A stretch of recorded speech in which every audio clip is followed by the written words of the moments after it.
আজকে মিটিং এ বেশ কিছু নিয়ম নিয়ে আমাদের আলোচনা হয়েছে এবং সেটা সব ক্লাব অ্যাকসেপ্ট করে গেছে।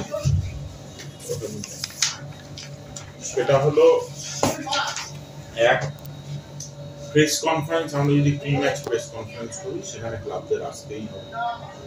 দুই, আমরা যদি কোনো সিএফএল প্রমোশনের জন্য ফটোশুট করি সেখানে সিএফএল রেজিস্টার্ড প্লেয়ারদের পাঠাতেই হবে। এছাড়া একটা স্লিভ সিএফএল এর লোগো যাবে, লেফট স্লিভ। আচ্ছা, বাকিগুলো আমার মনে হয় আমাদের ইন্টারেস্টেড আছে, যেটা মূলত লিগের ফরম্যাট ডিসাইড করা হবে যে আমাদের ম্যাচ শেষ করতে অসুবিধা হচ্ছিল। তো আমরা ডিসাইড করেছি যে সুপার সিক্সে সেম গ্রুপের টিমরা একে অপরের সাথে খেলবে, যেহেতু তারা গ্রুপ লিগে একবার খেলে নিচে নিজেদের সাথে। তো আমার দুদিক দিয়ে যে টিমরা উঠবে তারা অপোজিট গ্রুপের টিমের এগেন্স্টে খেলবে, আর তার পয়েন্টের উপরে আমরা পজিশন ডিসাইড করব। চ্যাম্পিয়নশিপ রাউন্ডে পয়েন্ট ক্যারি ফরওয়ার্ড নেই, রেলিগেশন রাউন্ডে ক্যারি ফরওয়ার্ড আছে। কার্ডের ক্ষেত্রে যেটা ডিসাইড, কার্ড ক্যারি ফরওয়ার্ড থাকবে না, কিন্তু সাসপেনশন ক্যারি ফরওয়ার্ড থাকবে। আর যেটা মূল ইন্টারেস্ট যে সান অফ দ্য সয়েল, সেটা করা হয়েছে হলো 5টা সান অফ দ্য সয়েল, 6টা আউটস্টেশন প্লেয়ার, কিন্তু 15টা সান অফ দ্য সয়েল প্রত্যেকটা ক্লাবকে মিনিমাম 15টা son of the soil register করতে হবে। কারণ যেটা আলোচনার মধ্যে এসেছিল যে সাফিসিয়েন্ট প্লেয়ার পাওয়া যাচ্ছে না, তো সেই জন্য সেই দিকটা কনসিডার করা হয়েছে। এবং যারা আইএসএল খেলছে তাদেরও একটা বক্তব্য ছিল যে আমরা প্লেয়ারগুলোকে দেখার সুযোগ পাবো না, নেওয়ার সুযোগ পাবো না, সেগুলো কনসিডার করে এটা করা হয়েছে। এবং 15টা করে সান of the soil per club সই করাতেই হবে, যাতে প্লেয়ার পুলটা আগামী দিনে আমাদের বড় হয়। আজকে তো বেশ কিছু ক্লাব আসেনি, মানে সেই ব্যাপারে ওরা কি আপনার সঙ্গে ফোনে যোগাযোগ করেছিল? যেরকম মোহনবাগান, ডায়মন্ড হারবার, বিএসএফ কিছু জানায়নি, তারা আসেনি মিটিংয়ে। নেক্সট যেদিন মিটিং হবে আমরা তো আসছি। রেজিস্ট্রেশন কবে শুরু হবে? যা জুনে উইন্ডো খোলে তখন থেকে রেজিস্ট্রেশন শুরু হবে। 25শে জুন আমাদের সিএফএল শুরু হয়, 25শে জুন সিএফএল শুরু হবে। আর রেজিস্ট্রেশনের উইন্ডো যখন খোলে 9 তারিখে ইন্টারস্টেট খোলে, 9 তারিখে ইন্টারস্টেট, 1 তারিখ থেকে লোকাল, তো সেই রেজিস্ট্রেশন স্টার্ট হবে। আর যেটা একটা প্রাসঙ্গিক প্রশ্ন, এটা কৌতূহল আছে যে একটা কোর্ট কেস পেন্ডিং আছে গত বছরে কলকাতা লিগের উপর, তারিখ পে তারিখ চলছে, সেটা কোনোভাবেই হ্যাম্পার করছে না কলকাতা লিগ শুরু করা না, কারণ ওটা আলাদা সিজন, এটা আলাদা সিজন। তা একটা সিজনে যদি মনে করুন, আমি হয়তো বলবেন আপনার হাইপোথেটিক্যাল কোশ্চেন, কিন্তু যদি মনে করেন আর 15 দিন আছে আমাদের হাতে, আপনি একটা প্রক্রিয়া শুরু করে দিচ্ছেন, আর 1 মাস 10 দিনের মধ্যে যদি ওটার ফয়সালা না হয়, একটা সিজনের ফয়সালা হলো না, পরের সিজন শুরু হয়ে গেল, এটা কতটা মানে ভালো বিজ্ঞাপন আইএফএল পক্ষে? ভালো বিজ্ঞাপন কিনা আমি জানি না, একটা কোর্টের ম্যাটার আছে, সেটা নিয়ে আমি বলতে পারবো না। কোর্টের ম্যাটার আমার মনে হয় ইউটিউবে হাইকোর্টের প্রত্যেকটা প্রসিডিং লাইভ থাকে, যার জানার ইচ্ছে তারা সেখানে গিয়ে জানতে পারে কি হচ্ছে, কি বলছে, কি আলোচনা হচ্ছে। আর যেটা কোর্টের ম্যাটার সেটা কোর্ট ডিসাইড করবে, সেটা তো আমার হাতে না, সেটা নিয়ে আমার বলারও কিছু নেই।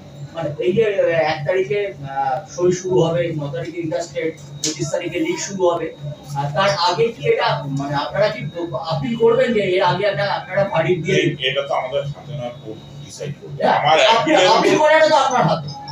আমাদের লয়ার যাচ্ছে, আমাদের যা বক্তব্য সেটা কোর্টে বলছে। কোর্ট আমার অর্ডারের উপরে কাজ করবে না, কোর্ট নিজের ইচ্ছায় কাজ করবে, কোর্ট যেটা ডিসাইড করবে সেটা ডিসাইড করবে। আর একটা কথা হচ্ছে, সুরুচির প্রতিনিধি হিসেবে আপনার পদে মানে পদাধিকারীদেরই একজন স্বরূপবাবু বলে গেছেন যে এটা ইনজাস্টিস হলো, কিছু বড় ক্লাবের চাপে 5 জন হলো, আমরা মোটামুটি একটা সময় 7 জন ফার্স্ট 11-এ খেলবেন, এরকমই সিদ্ধান্ত চাহিদা তাই ছিল। এবার সবার দিকটাই আইএফএ কে সবার দিকটাই দেখতে হবে। আইএফএ যখন আইএসএল চ্যাম্পিয়ন হয় তার কৃতিত্ব কিন্তু আইএফএই পায়, যখন আই লিগ চ্যাম্পিয়ন হয় তার কৃতিত্ব আইএফএই পায়। তো তারাও কিন্তু আইএফএ কেই রিপ্রেজেন্ট করছে বড় মঞ্চে। তো তাদের অসুবিধা সুবিধাটাও আমাদের গ্রাহ্য করতে হবে, সব বাদ দিয়ে দেওয়া তো যায় না। এবং তারা চাইছে, আমরা চাইছি আইএসএল এর প্লেয়ার চাই। তারা যদি প্লেয়ার গুলোকে এখানে খেলায়, তাহলে সেই আইএসএল এ যারা খেলবে তারা যদি কলকাতা লিগে খেলে, তাহলে কলকাতা লিগের মান উন্নত হবে। এবং আমাদের লক্ষ্য ছিল টিমের প্লেয়ার বাড়ানো, আমরা বাড়িয়েছি। প্লাস এবার যেটা নতুন অ্যাডিশন সেটা হলো পুল, যে 15টা প্লেয়ার প্রত্যেকটা টিমে ম্যান্ডেটরি রেজিস্ট্রেশন রাখা হচ্ছে। তার মানে আলটিমেটলি বাঙালি প্লেয়ারের সংখ্যা বাড়বে, এবং সংখ্যা যত বাড়বে, যত তারা খেলবে, তত বেশি বাঙালি প্লেয়ার উঠে আসবে। আরেকটা কথা হচ্ছে যে কেউ যদি ফার্স্ট 11 পুরো 11 জনই নামায় বঙ্গসত্তা, কোনো কোনো অসুবিধা অসুবিধা নেই। আর কেউ খেলার চাইলে তো নিশ্চয়ই দে আর মোস্ট ওয়েলকাম। আমরা তো চাইছি বাঙালি প্লেয়ার আরো বেশি করে খেলানো হোক, কিন্তু এটাও বাস্তব, ক্লাবরা বলছে যে যেহেতু বাঙালি প্লেয়ারের পুল কম, প্লেয়ারদের অ্যাবনর্মাল রেট বেড়ে যাচ্ছে। এই পুলটা কম কেন? আপনি তো দীর্ঘদিন ধরেই আছেন। পুল বহুদিন খেলা হয়নি, নিচের ডিভিশন গুলো বন্ধ ছিল। আমি আছি, এটা আমার হাতে থার্ড লিগ হলো, 3 বছর কমপ্লিট হতে চলেছে, আমার এখনো হয়নি। আমি একটা লিগ আমার টার্মের থেকে এক্সট্রা করেছি, কারণ আমি যখন ধরেছিলাম তখন একটা লিগ শুরু হওয়ার। তো সেই হিসেবে প্লেয়ার উঠতে গেলে গ্রাসরুটে কাজ দরকার, যেটা অলরেডি আমরা ফোকাস করেছি। এজ গ্রুপ ভিত্তিক পুরো ক্যালকাটা লিগ করা হয়েছে, যাতে প্লেয়ার উঠে আসে।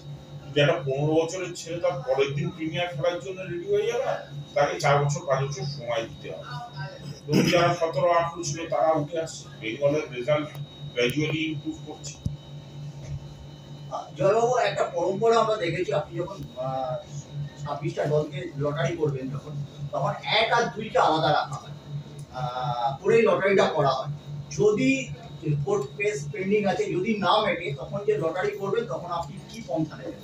এটা কোনো হার্ড অ্যান্ড ফাস্ট রুল না, এটা একটা পরম্পরা। যদি না মেটে সেই অবস্থা অনুসারে নেওয়া হবে। অবস্থা অনুসারে আমরা ডিসিশন নেবো যে কি করবো। পাশাপাশি কলকাতা লিগের স্পন্সরশিপ, আর যদি নাও মেটে, লড়াইটা তো 1 আর 2 এর মাঝখানে, দুজন আলাদা থাকলে 1 2 আলাদা হয়ে গেল। কে 1 হবে কে 2 হবে সেটা তো ব্যাপার না। কিন্তু আপনার 1 আর 2 সেম গ্রুপে পড়ে না, এটা আপনার বক্তব্য। এটাই তো 1 আর 2 তো সেম গ্রুপে পড়ছে না, কে 1 কে 2 হয়তো আমরা এখনই জানতে পারছি না, কিন্তু দুটো টিম আলাদা গ্রুপে থাকলে 1 আর 2 সেম গ্রুপে পড়ছে না। আপনারা তো 1 আর 2কে আলাদা ভিত্তি করেই লটারিটা করেন।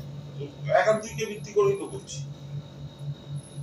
হয়তো এই মুহূর্তে আমরা বলে দিতে পারছি না কে 1 কে 2, কিন্তু যে দুটো ক্লাবের 1 আর 2 থাকার কথা তাদের আলাদা রাখলেই হয়ে যাবে। It is a easy solution. আপনারা একটা ব্যান আরোপ করেছিলেন কারোর এগেইনস্টে, যে এই ভদ্রলোককে ডাক আউটে থাকবে না, তাকে সাসপেন্ড করা হয়েছে।